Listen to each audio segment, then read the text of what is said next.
Joe, kumusta? Well, mates, tumaas ang electricity rates this month. Nasa 11 pesos and 96 centavos per kilowatt hour tayo this December. 10 centavos per kilowatt hour ang naging increase versus last month dahil sa higher generation charge. So may additional 21 pesos sa bill this month if you consume 200 kilowatt hours.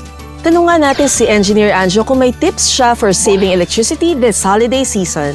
Actually, nagtitest kami ngayon ng electric fans sa Meralco Power Lab. Kailangan natin yan sa mga family reunions. Turns out, mas tipid ang DC fans versus the usual electric fans. Halos kalahati ang consumption. Pwede rin ito i-check sa Meralco mobile app, right? Tama, pero mag-download na ng bagong My Meralco App for a seamless and enhanced experience. May appliance calculator din dito. Thanks for the info, Muy. Merry Christmas, everyone! To better manage your electricity usage, download the My Meralco app today.